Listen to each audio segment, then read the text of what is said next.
В Сухібі Бурхановою силою взяли аналізи з рота та носа і погрожували нашкодити дітям, якщо не погодиться здати кров. Адвокати Едем Сімідляєв та Сіяр Паніч відвідали її в центрі тримання іноземців в Краснодарському краї Росії. Кажуть, жінка, попри погрози, тримається гідно, хвилюється за двох своїх дітей та сподівається якнайшвидше з ними воз'єднатися.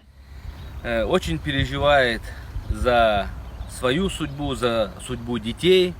Надеется, что, иншаллах, все решится наилучшим образом.